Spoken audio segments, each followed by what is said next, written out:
Nous y sommes. Ce moment que j'attendais tant et avec tant de frissons. L'heure est venue pour moi de vous donner mon avis sur ce très controversé Star Wars 8. Et si je ressens autant de frissons à le faire, c'est parce que je sais à quel point cet avis ne fera pas unanimité, quand bien même ma volonté de le formuler est forte. Je ne savais pas par quelle œuvre commencer mon nouveau format Retro Review, et tout comme ma vidéo sur le Spider-Man d'Andrew Garfield, finalement, quoi de mieux que venir défendre avec passion un film qui a, lui, provoqué la rage et la haine dans la majeure partie des cœurs de fans. C'est amusant comme les choses sont bien faites, car tout comme Luke, je vais peut-être disparaître de YouTube après un dernier baroud d'honneur sous les pluies de vos critiques et de votre rage.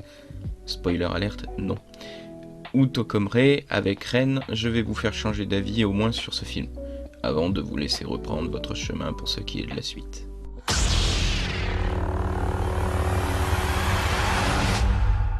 And I need help.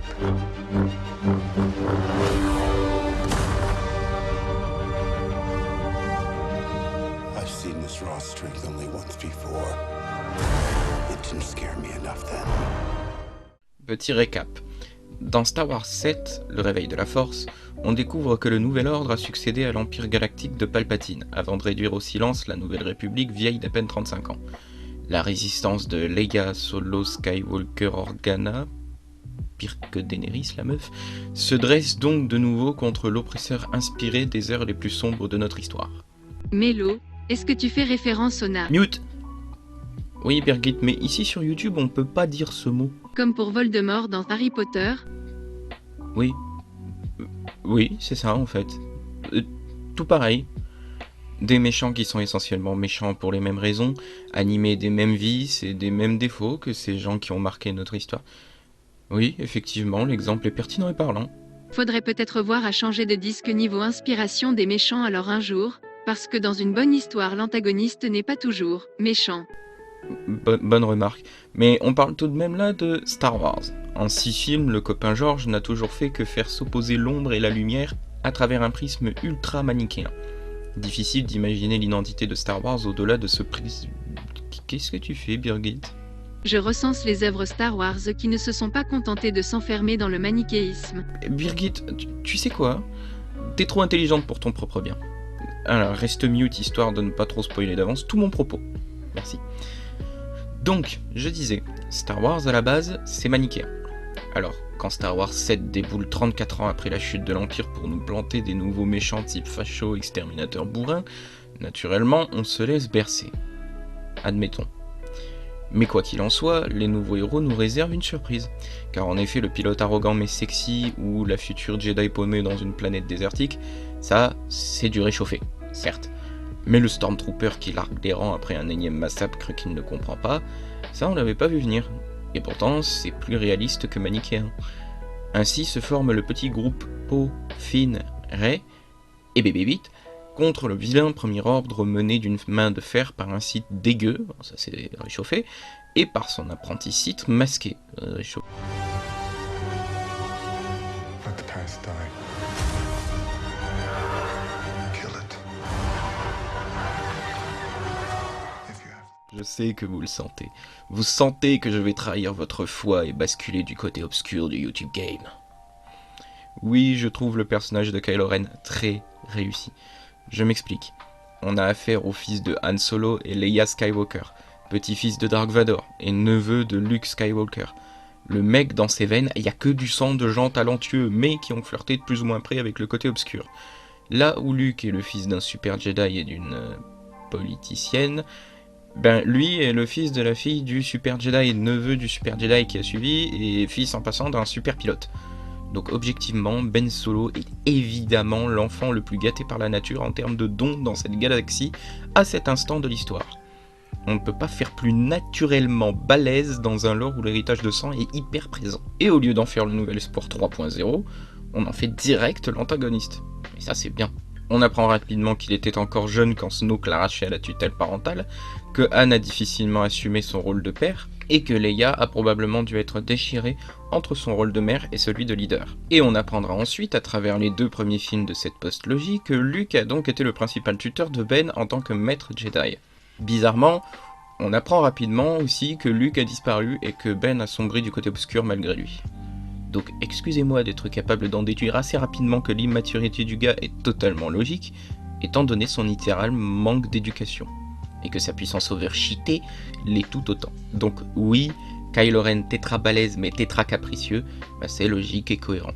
Et en plus, Adam Driver est un putain d'excellent acteur. Pour ceux qui le trouvent trop moche pour le rôle, je ne répondrai même pas. En plus de n'être qu'une question de goût, c'est juste pas un argument valable, du tout. La question c'est, si le méchant est un fils prodigue immature overcheaté, que va lui opposer un écrivain comme gentil ? La réponse c'est Finn. Oui, j'insiste. Dans le réveil de la force, l'opposé de Ben, c'est d'abord Finn. Alors oui, je sais, c'est censé être Rey. J'ai envie de vous dire, c'est censé aussi être un épisode 7, pas un remake du 4. Donc, scénaristiquement parlant, même si c'était sans doute pas le but pour J.J. Abrams, le meilleur protagoniste pour s'opposer à Kylo Ren, c'est Finn. Mais, Finn n'étant pas de taille, c'est Rey qui assume le rôle d'opposante finale à Ren. Parce que... Un grand pouvoir implique de grandes responsabilités. Merde, Birgit, t'étais pas obligé. Le réveil de la force fait de Rey le protagoniste principal de la trilogie. Certes, mais elle ne représente finalement que le réveil de la force face à l'ascension de Kylo Ren dans le premier opus, là où Finn est celui qui initie la plupart des combats contre les méchants. D'ailleurs, ce que je dis est illustré pleinement dans le combat final. C'est littéralement Finn qui s'oppose à Ben Solo et qui se fait relayer par Rey. Quoi qu'il en soit, après moult péripéties, sentant le réchauffer à plein nez, hormis pour ce qui est des personnages de Kylo Ren et Finn donc, la résistance parvient à pulvériser l'étoile de la mort 2.0 et Rey part à la recherche de Luke qui s'est isolé pendant des années. Tout comme Luke était parti chercher Yoda. Vraiment, je suis forcé de souligner tout ça pour être bien sûr que vous compreniez à quel point c'est un méga copier-coller du 4. Bien sûr que non, ça, vous l'avez tous remarqué et dénoncé. Du coup, ma première question dérangeante est la suivante. C'est quoi le problème à ce qu'un ancien maître Jedi qui a totalement perdu la foi méprise le sabre laser qui symbolise pour lui l'ampleur de son échec et de la souffrance que sa lignée traîne depuis plus de 80 ans ? Deuxième question. C'est quoi le problème à ce que Rey soit la fille de personne ? Il vous faut absolument une ascendance glorieuse pour justifier la puissance d'un personnage ? Troisième question. C'est quoi le problème à ce que la fille d'Anakin Skywalker et sœur d'un Luke devenu maître Jedi en 34 ans passés avec lui après l'avoir retrouvé, soit capable d'user de la force quelques secondes dans un élan d'instinct de survie pour se déplacer de 20 mètres dans l'espace ? Quatrième question. C'est quoi le problème avec Rose alors que dès son apparition, son importance est celle de la sœur endeuillée de l'héroïne inconnue qu'on a vu se sacrifier quelques minutes plus tôt pour pulvériser le vaisseau ultra crucial et faire de Poe un héros maladroit et malchanceux plus qu'un connard de je sais tout mieux que tout le monde, qui a des centaines de morts rebelles sur la conscience soit dit en passant. Oui, parce que, qu'on soit clair, Poe désobéissant à Leia pour jouer les héros et faire de saines conneries, c'est hyper intéressant pour le scénario. Mais du coup... ça fait de Poe un connard, hein. Moi j'aime bien, ça change, mais Poe est un connard. Et un connard qui a failli faire échouer une fuite qui avait très bien fonctionné sans besoin de lui faire péter le croiseur. N'oubliez pas. Cinquième question. Promis, après j'arrête et j'argumente. C'est quoi le problème dans la manière d'enseigner de Luke ? Vous avez vu Yoda ? Vous avez vu Qui-Gon ? Vous avez vu Obi-Wan ? Est-ce qu'il y en a un seul qui a la même manière d'enseigner que les autres ? Non. Donc Luke qui est fait exprès de pousser Rey à se sentir conne, c'est pas commun, certes, mais c'est une méthode qu'il défend très bien ensuite en expliquant pourquoi il pense et agit comme il le fait. Donc, maintenant que vos certitudes ont été à minima ébranlées, venons-en à l'analyse finale principale. Ce film est pour moi une masterclass rafraîchissante pour tout l'univers cinéma Star Wars. Fini les incohérences non expliquées, place à des explications et justifications qui commençaient méchamment à se faire attendre.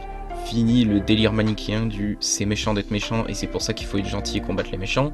Place à plus de sagesse, de réflexion véritable et de philosophie. Place à de la remise en question qui commençait cruellement à manquer dans cet univers, à travers Luke. Place à la logique d'un Jedi désillusionné qui atteint probablement une sagesse plus grande que tous les Jedi, avec Yoda pour seul exemple encore non dépassé en la matière. Place à un retour de l'exploration philosophique autour du concept de force. Place à un protagoniste qui n'aspire pas à être un Jedi juste parce que c'est classe, ni même à être un Jedi tout court. Place à de vrais enjeux clairs, de vraies motivations individuelles, réalistes des personnages. Rose, Poe, le voleur Beg, etc. Place à de la nuance morale dont l'univers avait toujours manqué. Et place à des scènes qui se doivent de devenir des classiques de réplique, toujours via les enseignements de Yoda. Skywalker, le regard tourné vers l'horizon encore, jamais ici, maintenant. Ce que tu cherches devant ton nez, transmets ce que tu as appris, la puissance, la maîtrise, mais la faiblesse, les folies, les échecs aussi, oui, l'échec surtout. Le meilleur des maîtres, c'est l'échec. Rian Johnson a essayé à travers ce film non pas de reboot comme un Toto, comme c'est souvent la mode chez Disney, et comme le texte d'intro et les premières minutes le laissaient croire, mais de rafraîchir un univers déjà apprécié qui manquait juste de profondeur intellectuelle. Oui, j'insiste, cet épisode 8 n'est pas du tout un reboot du 5, comme certains ont aimé le dire. C'est au contraire une reprise des concepts du 5 pour mieux réduire en miettes un maximum d'incohérences venant de toute la saga. Et personnellement, je trouve qu'il a plus que réussi. Le dernier Jedi est actuellement mon Star Wars favori et de loin. Oui, navré pour les nostalgiques, mais pour moi ce film n'a que quelques défauts mineurs, là où les anciens, tout chefs-d'œuvre qu'ils aient pu être, présentaient de grosses imperfections et incohérences. Tout ça était pardonné par la magie de l'univers, certes, mais si je vois comme ici un nouvel opus faire mieux, je peux que l'admettre. On ne peut même pas imputer à cet opus le défaut de trop vouloir tirer un trait sur le passé. Les Skywalker sont toujours là, les méchants inspirés des heures sombres aussi, Leia, la leader de la résistance, est toujours là, Chewie est là, le Faucon Millennium est là, les sabres laser sont là, la résistance est là, les X-Wing sont là, les chasseurs taille aussi. J'oserais même dire que Johnson a tellement bien maîtrisé son sujet qu'il vous donne mon argument à travers le film lui-même. Trop rester vissé dans le passé conduit à l'échec, par répétition des mêmes erreurs et absence de remise en question, donc référence à Luke et Poe, mais trop vouloir tuer le passé contribue à oublier les erreurs qui étaient pourtant riches d'enseignements, référence à Kylo Ren. Ouais, mais les Jedi, c'est quand même ce qui fait Star Wars, hein, gna gna. Oui, alors, juste... non. Vous avez vu Rogue One, vous avez vu Mandalorian, vous avez lu quelques bouquins de l'univers étendu. Voilà, j'ai rien à ajouter. Ce qui fait Star Wars, c'est pas différent de ce qui fait le Seigneur des Anneaux par exemple. C'est la singularité de l'univers, pas une doctrine ou un principe ou un personnage. C'est pourquoi Rey endosse alors enfin et progressivement le rôle de protagoniste principal, de héros de la résistance et enfin de dernier Jedi. Parce qu'elle ne s'est pas limitée à une doctrine ou une autre dans sa quête d'enseignement, à accepter les erreurs autant de son maître que de son ennemi, sans finalement plus les juger, et en choisissant d'en tirer leçon pour elle-même, et parce qu'après tout, sa détermination à défendre ce qu'elle aime est restée la même, simplement renforcée par savoir et sagesse, et courage à affronter la réalité entière des choses. Le seul personnage de Star Wars qui avait autant de complexité dans le lore cinéma, c'était Qui-Gon, et encore. Beaucoup a été alimenté par les livres de l'univers étendu malgré tout. Donc je suis navré pour les détracteurs de Rey, mais oui, cet opus est venu me la faire apprécier à mesure que Johnson a voulu la faire apprécier.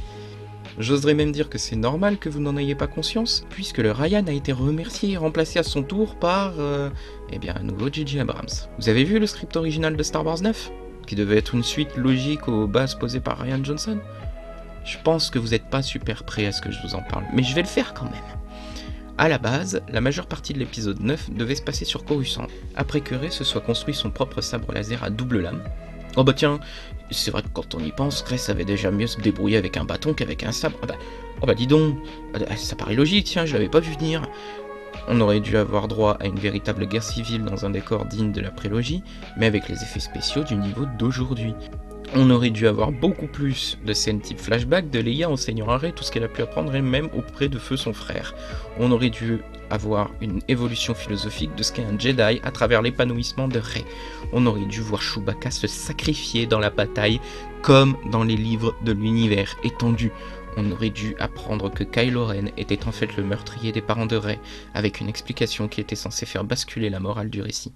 On aurait dû avoir un affrontement final où Rey décide d'en finir avec Kylo Ren au-delà de son espoir de le reconvertir à la lumière.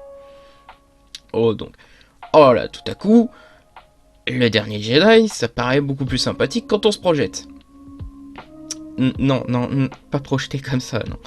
Encore une fois, c'est le manque d'imagination des spectateurs qui a empêché de percevoir tout le potentiel que ce 8e opus a insufflé à l'univers cinéma Star Wars, et qui a fait cruellement défaut à J.J. Abrams, qui lui, n'aura rien su faire d'autre que rebooter la première trilogie.